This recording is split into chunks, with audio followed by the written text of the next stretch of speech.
morning, Malacañang press corps and guest. Welcome sa press briefing ni Presidential Spokesperson Harry Roque. Good morning, sir. Ay, magandang umaga sa inyong lahat. Magandang Lunes na umaga.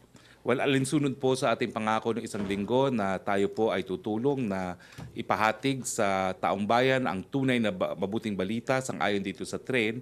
Naimbitahan po natin ngayon ang ating Secretary of Finance, si Secretary Carlos G. Dominguez III, at kasama po niya ngayon ang kanyang mga Undersecretary na si Undersecretary Carl Kenrick Chua and Undersecretary Antoinette Tioncon.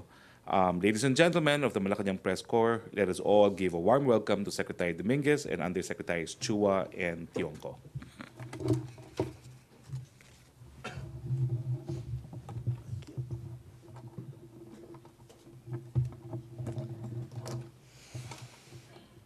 Fellow workers in government, friends in the media, good morning. Today,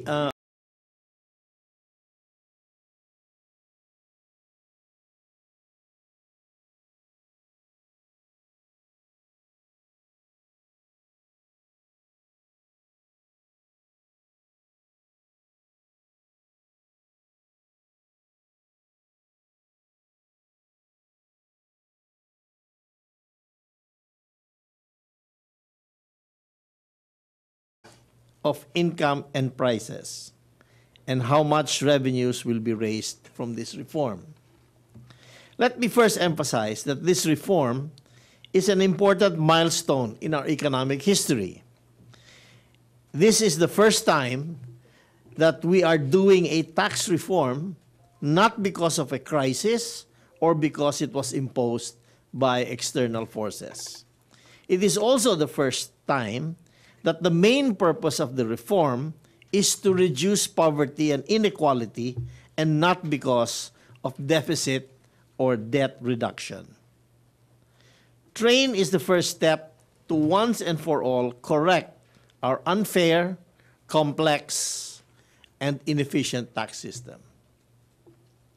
Package 1 corrects the long-standing inequality of the tax system, thereby giving relief to 99% of taxpayers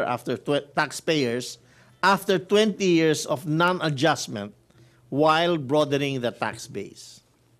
Here are the key provisions of TRAIN. First, everyone's first 250,000 pesos of annual taxable income, which the tax is around 21,000 pesos, is exempt from income tax. For the annual income between 250,000 and 400,000 pesos, the tax rate now is 20% of the excess over 250,000 pesos. So there should be no fear in breaching the exemption threshold, as only the excess will be taxable. In addition, the first 90,000 pesos of the 13-month pay and other bonuses is exempt from income tax. 99% of taxpayers will pay less income taxes. Only the top 1% with taxable income above 8 million pesos will pay more, because this is the mandate of a progressive tax system that is contained in our Constitution. For example, the minimum wage worker in Manila with 12,000 pesos monthly salary will continue to be exempt from personal income tax. A clerk who receives a monthly salary of 15,000 pesos last year paid 7,000 pesos in taxes. This year, because of TRAIN, he will now be exempt. So he will have an extra 7,000 pesos that will not be deducted from his withholding tax. A call center agent with a monthly salary of 21,000 pesos used to pay almost 22,000 pesos every year in taxes. He will no longer pay anything in income tax under the tax reform. A public hospital doctor who has an average of 57,000 pesos a month will take home 48,000 pesos more this year because of the lower tax rate. So basically, what will happen is for those people who pay 250,000 pesos and above, they will receive more or less 1 month's take-home pay every year, extra. So this was the promise of President Duterte during the campaign, and he has fulfilled it. The following are the rest of the proposed tax schedule for 2018. For annual income between 400 and 800,000 pesos a year, the tax rate is 25% of the excess over 400,000 pesos plus 30,000 pesos. In the past, the tax rate was 32% in excess of 500,000 pesos. For annual income between 800,000 and 2 million pesos, the tax rate is now 30% of the excess over 800,000 plus 130,000 pesos. For annual income between 2 million and 8 million, the tax rate is 32% of the excess over 2 million plus a tax of 490,000 pesos. And finally, those earning 8 million pesos and above will be subject to a higher tax rate of 35% of the excess plus 2,410,000 pesos. These rates will further be reduced starting on 2023. The next increase is in the oil excise tax. Congress approved various rates depending on the oil product. For example, excise tax on diesel per liter is 2 pesos and 50 centavos in 2018, 4 pesos and 50 centavos in 2019, and 6 pesos in 2020. On the other hand, the excise tax on gasoline per liter will be 7 pesos in 2018, 9 pesos in 2019, and 10 pesos in 2020.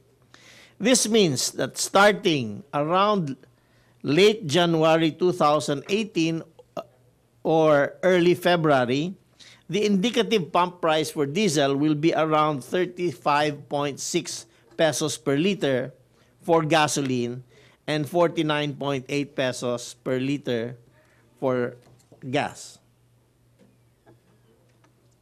Our analysis shows that the overall inflation might be increased by 0.7% due to higher oil prices in 2018, of which food prices may increase by up to 0.3%, and transportation will be up probably 0.1%.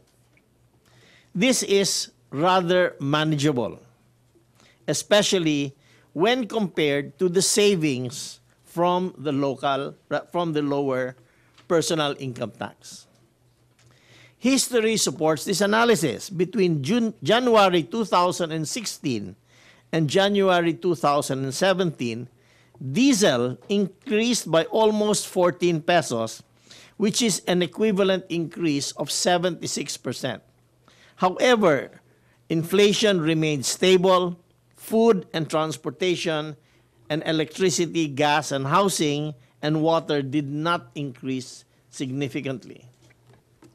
Rice, together with other essentials such as pork, sardines, fish, and noodles, did not have a significant increase despite the huge increases in diesel from January 2016 to January 2017.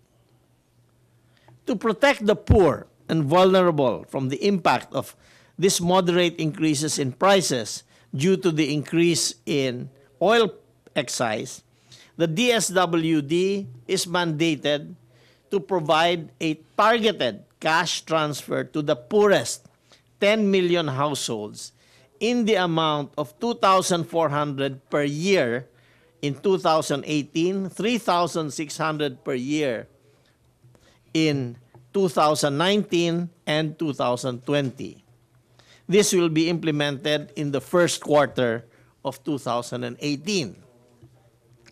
DSWD will identify beneficiaries based on the listahan, the Panpatawid Pamilyang Pilipino Program and the social pension beneficiaries. The budget for the unconditional cash transfer is included in the 2018 budget, totaling 25.7 billion pesos. On coal, Congress increased the excise tax on both domestic and imported coal from 10 pesos per metric ton to 50 pesos, 100 pesos, and 150 pesos in 2018, 2019, and 2020 respectively. Domestic coal will be continue to be exempt from VAT. With an average price of 9 pesos per kilowatt, now, the impact on the Meralco electricity price of coal is 2 centavos per kilowatt. Those who consume 100 kilowatt hours per month pay about 780 pesos per month. They will only pay an additional 2 pesos due to coal and 13 pesos more 13 pesos more with the oil and excise VAT. So essentially, if you were paying 780 pesos a month on your electricity, you will be paying now about 793 pesos a month. On automobile excise tax, the cheapest vehicles will face a 4% rate and the most expensive vehicles a 50% rate. The tax rates are based on net manufacturing or importer's price before the margins of the importer and dealer are included. Pickup trucks and purely electric vehicles will be fully exempt from the excise, while hybrid cars will be taxed at 50%. On the sweetened beverage tax, Congress approved a rate of 6 pesos per liter for drinks containing caloric or non-caloric sweetener and 12 pesos per liter for drinks containing high fructose corn syrup.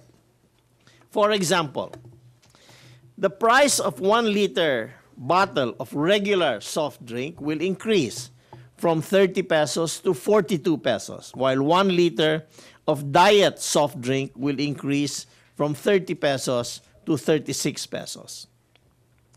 This tax will minimize the consumption of soft drinks, as this is not good for your health. The 3-in-1 coffee and milk will be exempted. To simplify the VAT system and make it fairer, Train has repealed 54 out of 61 special laws with non-essential VAT exemptions. Cooperatives will remain exempted. Starting this year, condo and association dues will also be exempted.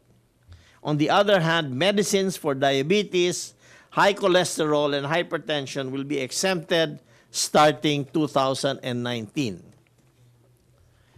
The exemptions for PAGCOR and casino, domestic coal, renewable energy, credit surety, countryside barangay business enterprise, mini hydro, and tourism will not be removed. Purchases of senior citizens and people with disability continue to be exempted from VAT. For the average Filipino, this will not have an impact as the removal of exemption will only affect groups enjoying it. While with Train, Congress passed 2/3 of what is needed, of the needed revenue for 2018. They are expected to pass Package 1B within the first quarter of the year to help us achieve our revenue and deficit targets. These include estate tax amnesty, general amnesty, motor vehicle tax, user tax, and relaxation of bank secrecy and automatic exchange of information. Let me now briefly mention the fiscal impact of train. Over the course of 5 years, we will raise over 786 billion pesos in revenue with this law. These revenues will fund the President's priority social and infrastructure programs. In Package 1, Congress passed two-thirds of the needed revenue for 2018, and it is expected to pass the balance in early 2018 to help us achieve our revenue deficit targets. This year, we aim to generate a total of 129 billion pesos in revenue, with 89.9 billion under Republic Act 10963 and the balance of 38.9 billion pesos under Package 1B.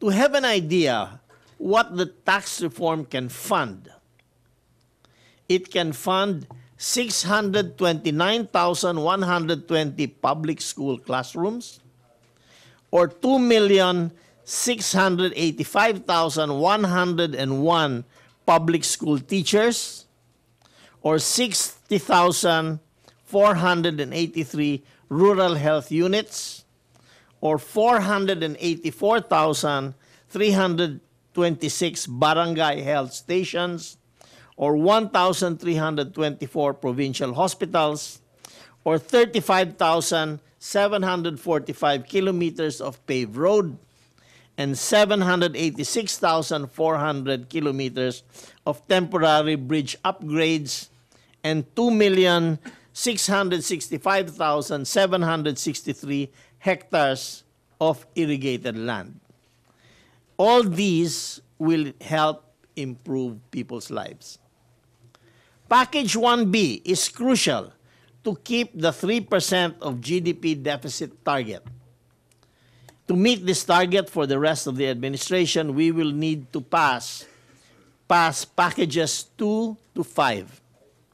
No succeeding packages means either a breach of this deficit, which will hurt our economy, or a cut in government spending, possibly compromising the President's infrastructure program.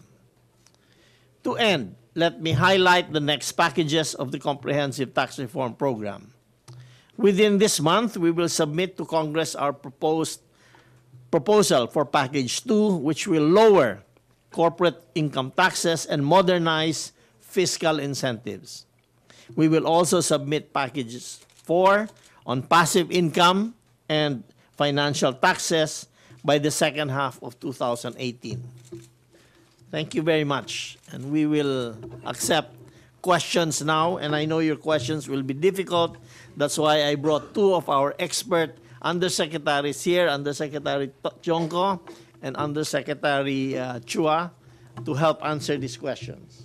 Okay, thank you, Secretary Dominguez. Malacañang, press corps, question? Questions? Celerina Mundo. Microphone, please, Pia. Pahiram ng microphone. Thank you.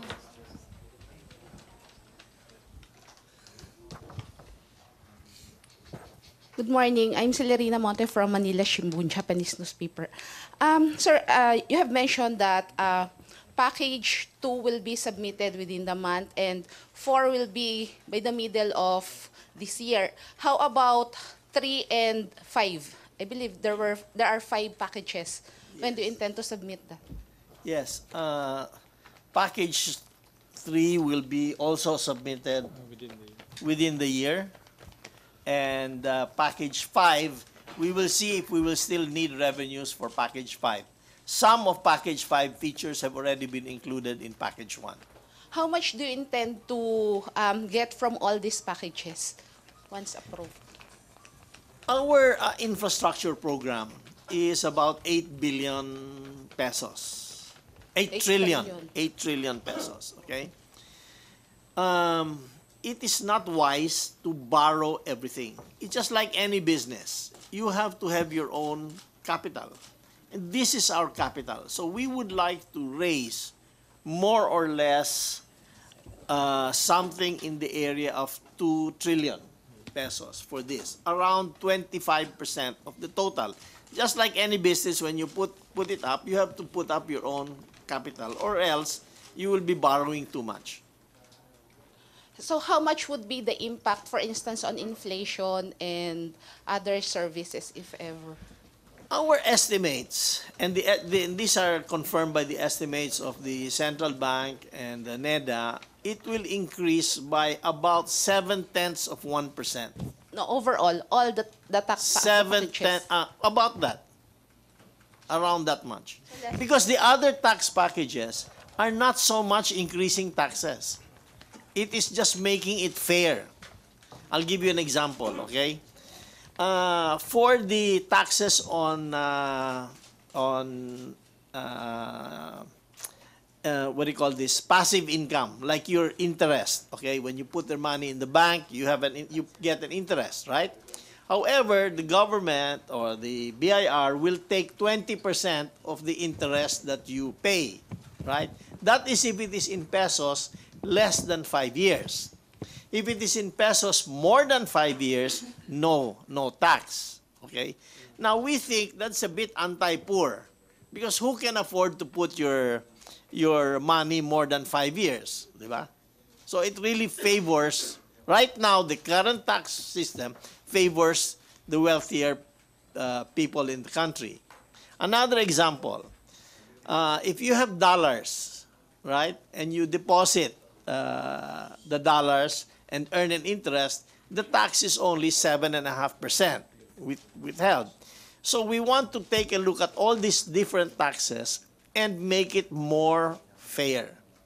And it's very complex, because we thought earlier that it would be simple, but there are about 150 laws for these taxes. So, Incentives. yeah, so we want to make it more fair. So the other tax packages are not really designed to make more revenues. They are designed to make the system more fair. Clarification regarding dun sa second package, sa corporate. Yung 5%, according to the press release, yes, I know. Before, you have mentioned that, does it cover the special economic zone? Yung 5%, it will become 15% income, corporate tax. Right now, we are the only country in ASEAN who have 14 agencies that give tax incentives. In other ASEAN countries, there is probably 1 or 2 only. So we have a whole menu of incentives, and they are not all coordinated all the time. So we would like to simplify it to make it more fair to everybody. The specifics are going to come out in about 2 weeks' time. So that 5%... It will come out in about 2 weeks' time, the final specifics. So it's not yet final, yung 5 No, to 15%? well, it's not yet final, because we are going to put together the bill. And of course, that is our proposal, and it will be filed by the legislators. Okay, please state your name and agency. Secretary Henry Uri po sa DZRH. Yung binabanggit ho ninyo na can fund, ano ba yan? Ngayon na ho ba yung termino ng Pangulong Rodrigo Duterte mapopondohan lahat? Ganito ho yun, no? Yung tax, the tax that we are raising that is the, if I just talk to you in money, it doesn't really mean anything, di ba?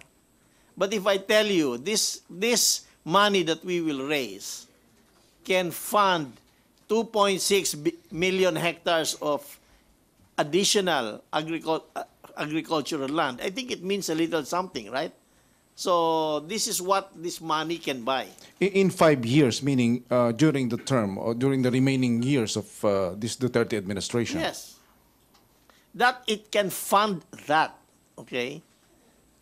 Okay, so asahan po namin na because of train, meron kami mga infrastructure, rural health centers, provincial hospitals Yes. na makikita Yes. Because of this train? Of course. Okay. Another question, Secretary, siguro ho ay narinig na rin ninyo ito, pero for the record, bakit daw po ninyo pinapatawan ng buwis ang nakararami, lalo po ang mga medyo hindi naman kayamanan na mga individual na mamamayang Pilipino, pero may mga hinahabol po tayong mga tax evader. Ang tanong po ilan po ba at sino-sino po ba yung mga top 3 o top 5 tax evader ngayon sa ating bansa? Nahuli na namin yung isa. But I cannot tell you the rest kasi under investigation pa. Or maybe Tonette would like to add. No. It's still under investigation. Last question, Secretary. Noong April pa naman ho ito, pero mismong sa Pangulong Rodrigo Duterte nanggaling, yun pong sinasabi niya na si Ginoong Lucio Tan ay mayroong 30 billion unpaid taxes sa gobyerno. Ano po ang nangyari na po dito? Tonette? Yes. Based on the records of the BIR, there is no final finding on any assessment for Lucio Tan. Maaring meron siyang mga regular audits na kinoconduct ng BIR, but that's about it. So, hindi po gaanong katotoo yung sinabi ng Pangulo na may 30 billion siyang unpaid tax sa gobyerno? I think he may have been referring to the payment of the CAAP terminal fees, which were paid already. Opo. Pero 6 billion lang yata ho yung utang ng Yeah. CAAP pa ho. Yeah, I can't be too clear about the numbers, but as far as I can recall, it's that was, I think, what he was referring to. Okay, last po. Kailan po namin makikita na talagang naparusahan o nasingil na sa lahat ng mga tax evaders sa bansa yung pong hinahabol ng gobyerno? We don't have, right now, we have not caught all the tax evaders, but we caught the biggest one. Okay? We caught the tax evader who was penalized 30 billion pesos. And that was Mighty Cigarettes. And Mighty is no longer in the business. Their business was taken over by somebody, by another company, and no jobs were lost, but the government collected 30 billion pesos. No, actually 29.5 billion pesos and another half a billion pesos coming in April. Alright, salamat po. Good morning, Secretary. Mikael Flores po of Nikkei. Sir, based on past DOF pronouncements, I think package 2, do you plan it to be revenue neutral? So, is it still the direction that? Yes. Okay. So, with that, sir, can you enlighten us on how much revenue forgone does the government incur on an annual basis with all the incentives that we're granting to some firms, and We don't have the total number yet. Some items are still being computed, but what we have is around 300 billion pesos a year. Yeah. We have not yet computed the local business tax that was forgone, and we have not yet computed the leakage that exists. But we know that from income tax, customs duties, import VAT, local VAT, it is around 301 billion pesos a year. and you mentioned also that there are a lot of investment promotion agencies which grant different Yes, kinds of 14. incentives. 14. 14, no? 14 investment promotion. So under package 2, do you plan to consolidate all these into just a single agency which will grant incentives? No, what we plan to do is we plan to expand the coverage of the Fiscal Incentives Review Board to cover all the incentives given, not only the incentives given to government agencies. And last from my end, you warned in your statement, Secretary, that the government is at risk of breaching its 3% deficit program if if the subsequent train packages are not enacted. So No, I did not say that. I said the government will not breach the 3%. No, I mean, if the train packages are not passed, Then there we is- have two options. We can pass more laws or we can reduce expenses. Thank you. Okay, thank you, Pia. Good afternoon, Secretary. Just wanted to ask for concrete or specific projects that we might have already earmarked that will be funded by the first tax reform package. We know that these will go to infrastructure and development projects, but do we have specific projects? Yes. Which ones? Right now, we have the Kaliwa Dam, we have the Chico River Dam, we have the train between Clark and Calamba. We have the train, the railway between Digos and Tagum. And we have a numerous road projects. We can give you a list from the NEDA. I'll get the list from the NEDA and provide it to you. Sir, safe to say all the NEDA-approved projects will be funded by Yes, the of tax course. reform Yes, package. of course. Sir, next question. Has Malacañang seen the other packages? Has the President seen the other proposed packages? He's been briefed, yes. And so the package 1B will be sent to him first before to Congress? Before being No, sent to no. Congress? It's already there. It's already in Congress. Okay. Yeah. Sir, can we expect the President to also certify as urgent? Yes. Those other- I think that has He been committed. certified as urgent already. No, it's only for We the have to recertify it. Yeah, okay. Yeah, he will. Sir, he's committed to doing that. I believe so. Okay. Okay, question, MPC. Ace Romero, happy birthday. Happy Birthday po niya today. Secretary Dominguez, I'll just ask, when do you intend to issue the dollar, the samurai, and panda bonds? The panda bonds are actually pending approval by the monetary authority in China. That's the usual process. The panda bonds we are studying for issuance sometime this year. And what's the other one? Samurai, and if you intend to float samurai Yes, bonds. yes. So, sorry, the samurai bonds are being considered for sometime towards the end of this year. And do you intend to float dollar bonds also? Yes, in fact, that will happen between now and February. So how much do we intend to raise from these issuances? What? Those 200, roughly $215 million equivalent in renminbi for the panda bonds. The Japanese samurai, not sure yet. And the bonds for that we will issue for the U.S. More or less the same amount as last year. Thank you, Secretary. Joseph Morong. Sir, good morning. You mentioned kanina, no, late January or early February dapat mararamdaman yung effect ng train on the oil excise taxes, oil prices. Pero meron na mga recent increases, di ba? So it will be this increase on top of the ones we're going to have. No, we are saying the increases due to the Train.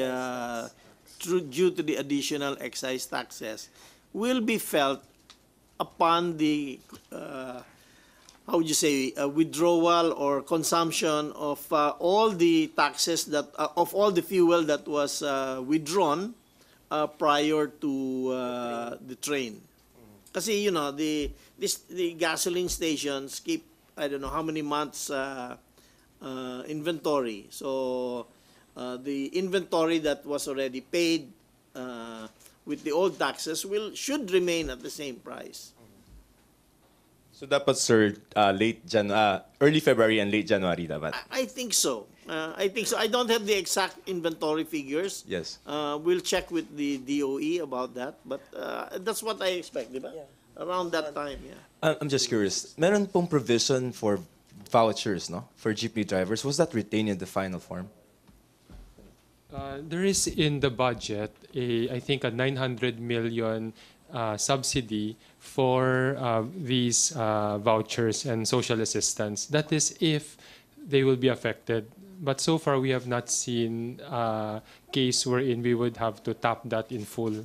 Because as Secretary mentioned, when diesel increased by 14 pesos, last year, we have not seen food prices go up. In fact, the jeepney fares increased by only 1 peso. No, I also want to point out something. You know, when the price of fuel was 56 pesos, of now 44 pesos, right? It's 56 pesos. There was an increase in, this was several years ago, there was an increase in transportation cost by 850. When it went down to 36 pesos, they did not reduce it by 850, did they? Exactly. So, sir, related to that, may petition po for fare hikes, di ba? So you don't think that's warranted? I'm not sure. We have to look at the figures. But at this point in time, since the fuel did not go up, I don't see any reason to have a fare hike because of fuel. Right, sir. Thank you. Okay, MPC questions on train. Dreo Calonzo. Microphone, birthday boy. Hi, sir. Good Yes. afternoon, sir. Will the government proceed with the plan to sell PAGCOR casinos this year? That plan is being prepared by the PAGCOR as well as the privatization group in the Department of Finance. You know, it's a rather it's not a simple selling of goods, since there are a lot of complicated contracts involved, no? So what we are planning to do is basically the goal is to separate the operating function of PAGCOR from its regulatory function. Sir, so given that it's quite complex, will this proceed still this year? Yeah, I think the plan will be completed within the next few months. Okay, last question. Okay. Celerina muna.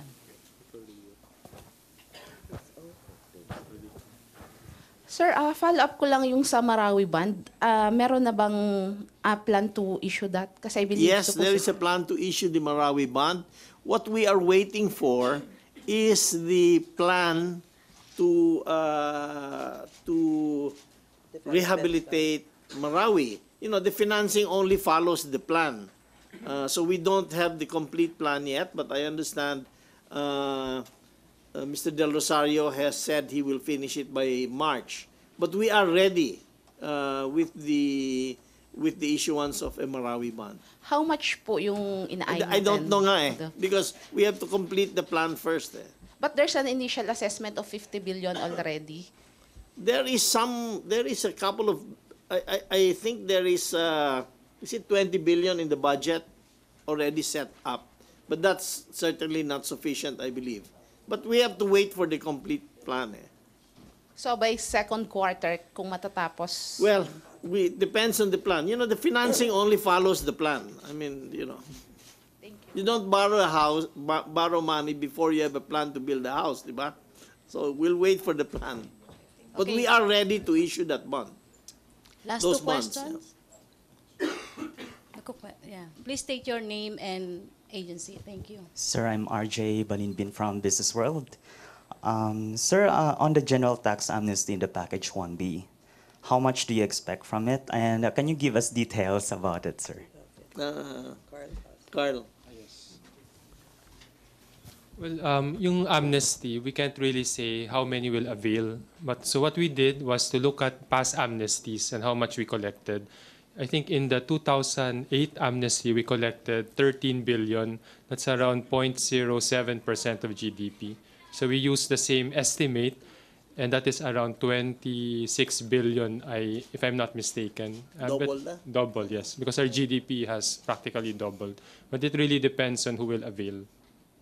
Thank you, sir. Sir, what about the implementation of the attrition law this year? How do you plan to push for the implementation? Yeah. Well, first of all, I'm happy to report that the collections of both the BIR and the BOC have exceeded the threshold for applicability of the attrition law. As of the latest numbers that came in. The BOC collected 97.86 of the collection target, and the BIR collected 97.19% of the collection target.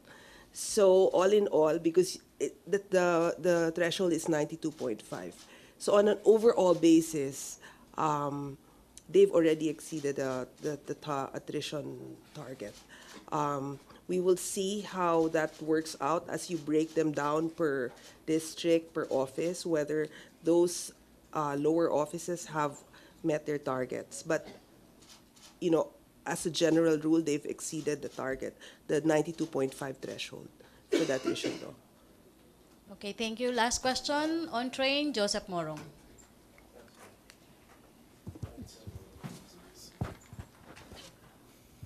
Just on the 900 million subsidy vouchers, if and when you're going to need to dip into it, how are you going to avail if you're like maybe a jeepney driver? I think this is something we will have to ask DOTR and LTFRB. The details I'm not certain, but we have put in place that money so that that can be tapped when needed. Cool, thank you. Okay, thank you. MPC, okay na? Okay, thank you, Secretary Dominguez. Demo. The demo, sir. Yes. We want to show a demo.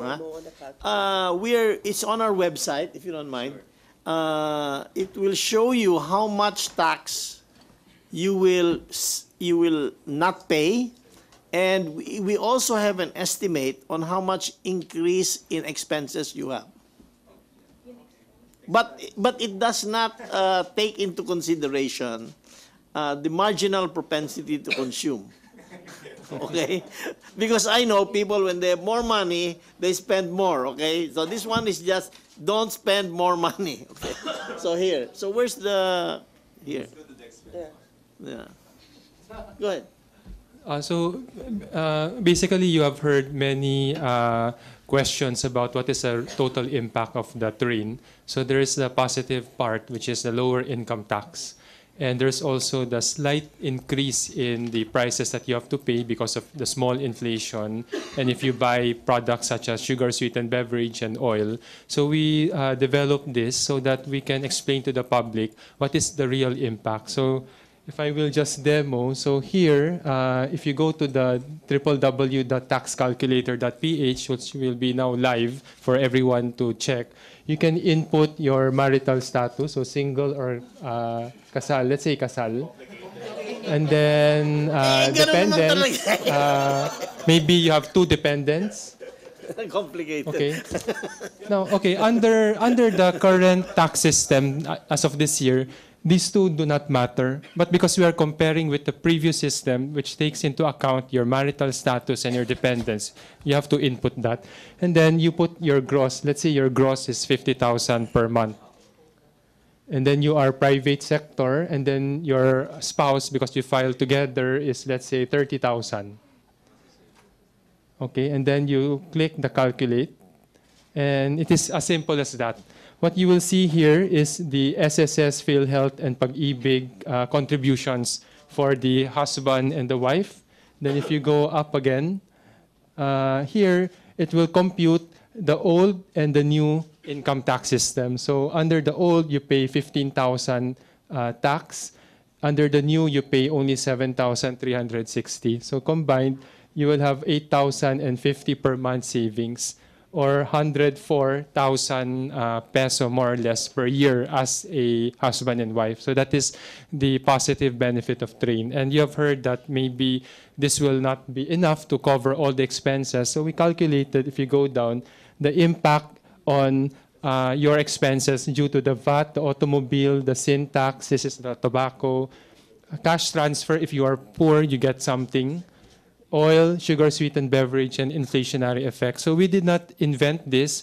We looked at what a typical household, given your salary, consumes as you report it in the triennial family income and expenditure survey. And if you add them all up, you'll pay only 1,322 per month, or 15,000 per year. So here you will see your monthly savings. So 8,000 because of the lower income tax and additional expense. So you will still have a net gain. So what we believe is for the majority or supermajority of Filipinos, 99% will truly benefit.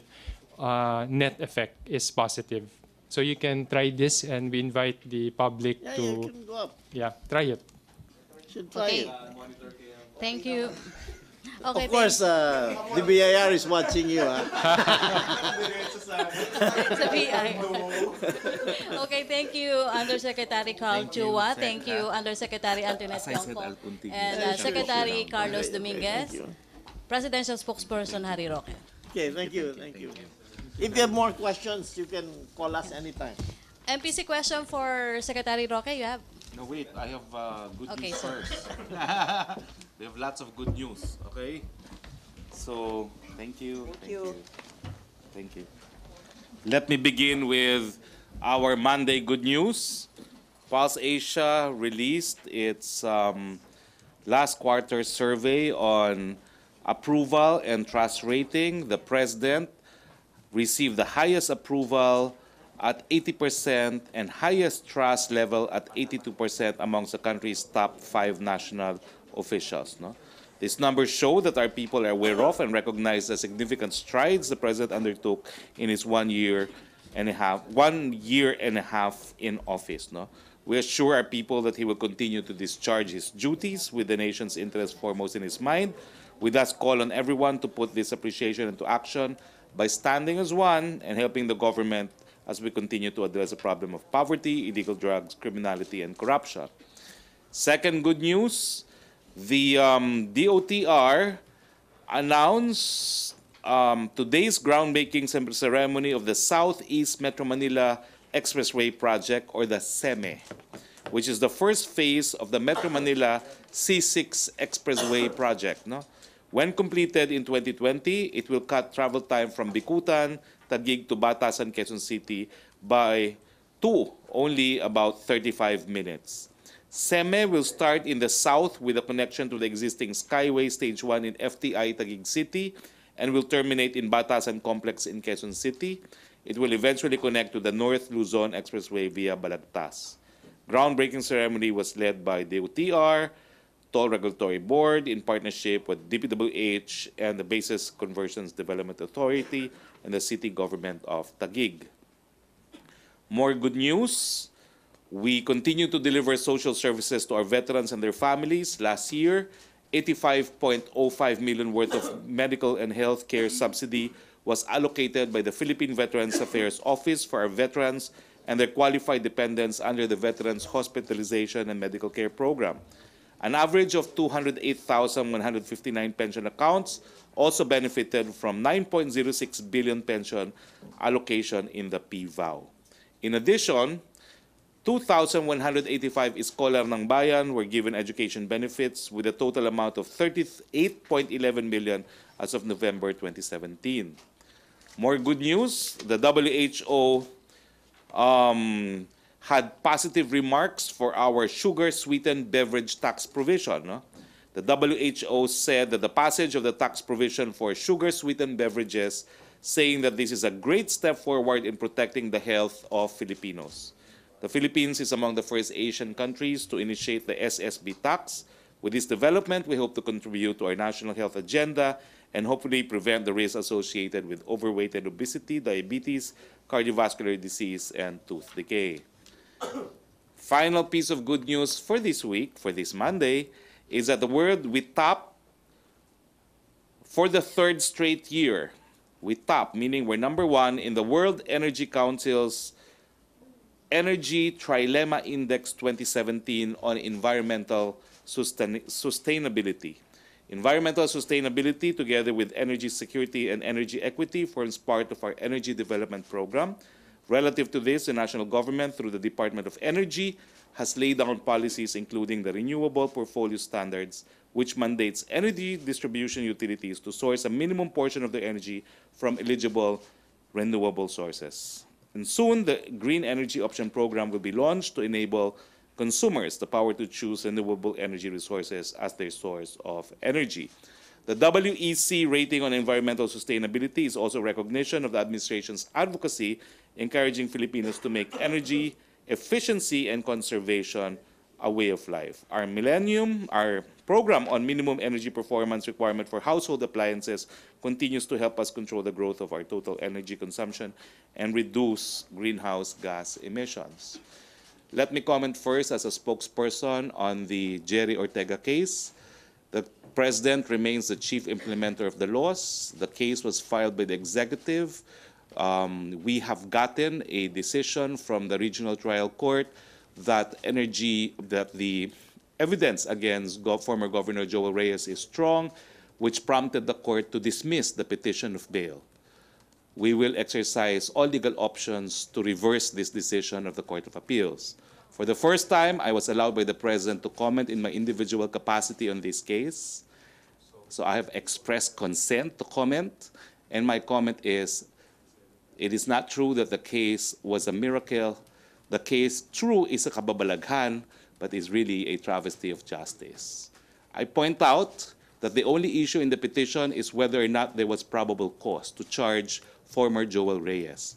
There was already a prior Supreme Court decision with Justice Marvic Leonen as ponente, ruling on the validity of the second panel created to investigate and determine probable cause against Joel Reyes, and which panel concluded there was probable cause. And the Supreme Court in that case said that pursuant to the Crespo ruling, which is Mark Jimenez, it is now up to the lower court, the Regional Trial Court, to determine the existence of probable cause. As former private prosecutor in the case, I only left the case June 30, 2016, when I took my oath as member of the 17th Congress.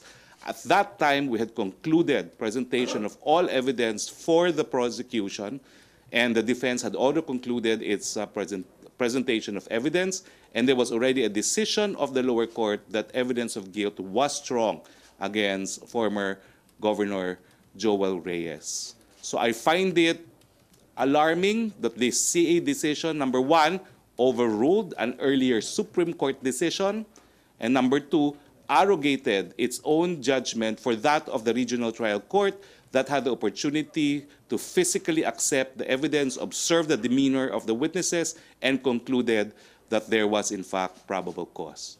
This is a very sad development for freedom of the press in this country, given that the murder of Jerry Ortega is a classic case of extralegal killing, since Jerry Ortega was both a member of the journalism profession, he was a journalist, and he's also an activist. EO 35 classifies a killing of both journalists and activists as extralegal killings. No?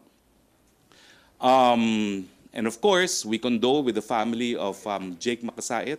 Jake, as you know, is a long-term publisher of Malaya. We consider his death to be a big loss to Philippine journalism. Aside from being active in publishing Malaya and being active in the Mosquito Press during the martial law years, Jake was best known for wanting to be cited in contempt rather than be silenced even by the court. In one Supreme Court decision, he was cited in contempt because of his remarks about the so-called Majestic Seven, alleged judges in cahoot with alleged corrupt justices of the Supreme Court. He preferred to be cited in contempt rather than surrender his independence as a journalist. I had the privilege to work with Jake Makasait in connection with the libel cases filed by the former first gentleman against a number of libel cases. He was very maverick and insisted, let them file charges against me because I consider them as badges of honor.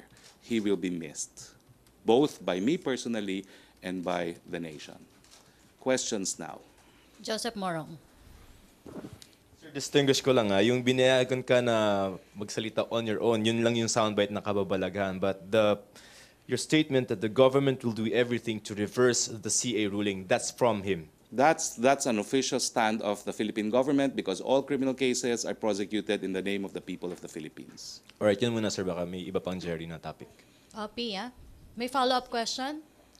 Celerina Monte.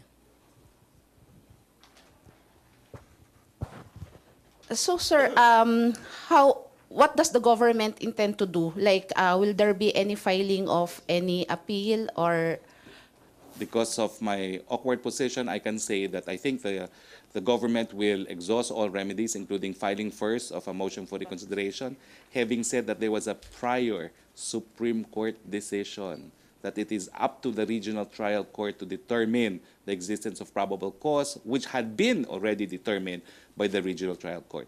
I intend to invite Solicitor General Kalida and Secretary of Justice this week to address not just this case, but dismissal of some of the high-profile drug cases. Sir, apparently the decision of the CA, it stated that there was no evidence, and those circumstantial evidence presented by the Solicitor General, parang the CA found them na hindi daw siya acceptable. Like for instance, yung flight, it's not really an indication na a crime was committed. That's why he left the country. And the passport issue, it's another matter daw, yung paggamit niya ng fake passport.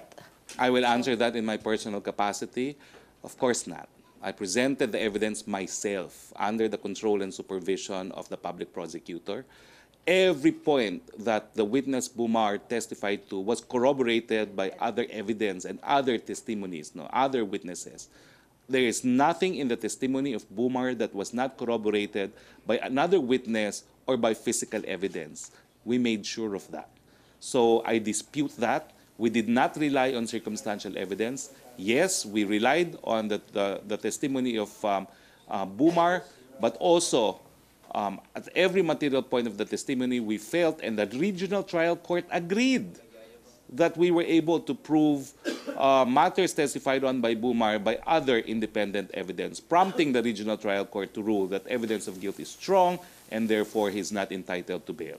Sir, specifically cited rin yung 300,000 supposedly left when 6 armed men chased them. Supposedly that would be corroborated raw by the other witnesses, and yet that important incident was not corroborated by the other witnesses. It's only Edrad, or it was only Bumar who claimed about that incident. Well, you see, it was only Bumar that lost the money. But what were the corroborating evidence? No, the corroborating evidence include the testimony of Marlon Recamata, who testified on the organization of the hit squad.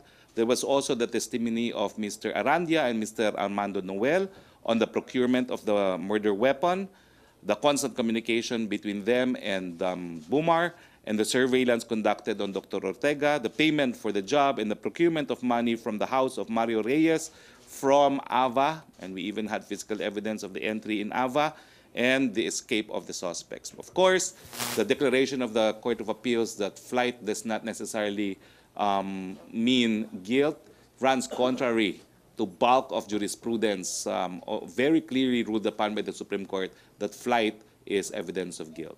Sir, last, do you think the CA just became choosy in defending its decision? I do not know how they came up with this decision, but it was not unanimous. They've had to create a special division because 2 lady justices dissented from the decision.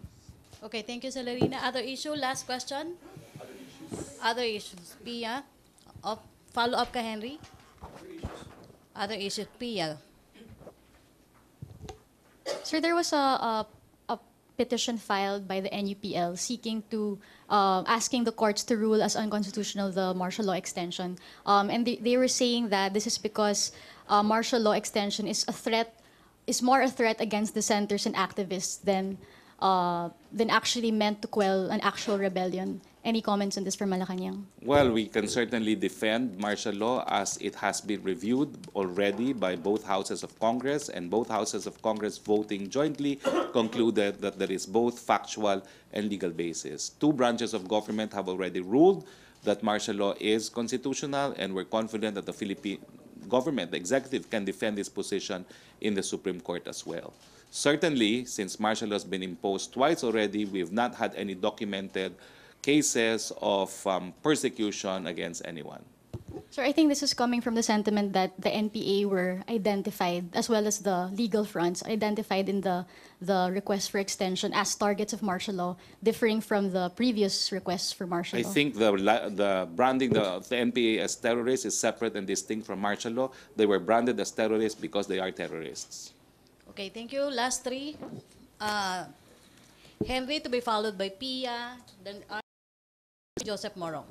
Secretary, on about train pa rin, although ito naman is side ng palasyo, meron hong gagawing challenge si Congressman Antonio Tinio sa Supreme Court. Sinasabi niya na regressive, anti-poor itong train at kinu-question niya yung procedural matters noong pagka-aproba nung ratifikasyon ng batas. Ano ang sagot ng Malacañang dito? Well, of course, this is a law duly enacted by Congress. It enjoys the overwhelming presumption of constitutionality. But going beyond the presumption, number one, on the issue of regressive, I think Secretary Dominguez and his team were able to answer that. It can't be regressive because the poor and the middle-income earners stand to benefit from train. And secondly, on the challenge on the procedural aspect of it, this is a decided case, Astoria versus Villegas, enrolled bill doctrine. As soon as the Senate President and the House Speaker affix their signature, it is a certification that all processes have been complied with, and that's entitled to much respect on the part of a co-equal branch of government, which is the courts. All right. Enrolled Bill Fury, Astorga versus Villegas. Pia Thank you, sir. Gutierrez. Pia Gutierrez. Sir, regarding the allegations against CHED Chair Patricia Licuanan on her foreign trips, first, sir, is the President aware of these allegations, and what can he say about these allegations? I believe she traveled 8 times in the past few months, and did she actually secure the authority of Malacañang for her to travel, sir? She said so, but what I'm not sure as of now is, number one, if there's been a formal complaint against CHED Chair Licuanan, and number two, if it's been received by PMS. Unlike other cases, there were actual complaints received by PMS, duly furnished our office. No? I'm not sure there is such a complaint, although I'm aware that Congressman Nograles recently spoke out against these trips. Needless to say, the President always looks on and investigates all these reports. It would help if it's formally filed. All right, sir. Sir, on another topic, aside from the Pulse Asia report, may lumabas na rin po na SWS survey, and it showed that 70% of Filipinos believe that President Duterte is a better president than former President Pinoy. What can Malacañang say about this? I think the survey proves what we already know as a fact. Okay, thank you, Pia. Incidentally, in addition to 70% believe that he's a better president, 86% believe that the president is taking on the right direction. That's again a fact. Thank you, sir. Thank you, RJ. Sir, Senate President Pimentel said last Saturday that he will soon file a resolution on CONAS for federalism. Was CONAS discussed in the palace? No, it has never been discussed in the palace. Of course, the president has expressed a preference for CONAS, but there has not been any formal discussion. It is a decision made by Congress itself. Has the palace submitted an official proposal on federalism to the House or Senate? Not the palace, PDP Laban has. Okay. Thank you, sir. Okay, thank you, RJ. Last question, Joseph Morong. Related, will Malacañang certify that bill as urgent, the federalism by Coco? Well, let's just say that as of now, it hasn't been certified. I will check with the president if he's inclined to have it certified as urgent, although both houses of Congress have identified, okay, CONAS and constitutional revision as part of their legislative priorities. Sir, ano yung magiging priority? BBL or federalism? That's really up to Congress. Not the palace? Because, Not the palace. You know, oh, Congress, it's an executive commitment. Well, Congress is still a separate branch of government. We leave it to the leadership and the members of the Congress to agree on their legislative priorities. The president will not push for the BBL? The president has been pushing for BBL, but it's up to Congress because your question is, what will they prioritize? That's up to them. Okay, thank you, Joseph. Thank you, Presidential Spokesperson Harry Roque. Thank you and happy birthday, and see you again tomorrow. Happy birthday, and I think there will be a celebration. Okay, thank you, Malacañang Press See you tomorrow. Corps. Back to our main studio sa Radyo Pilipinas and People's Television.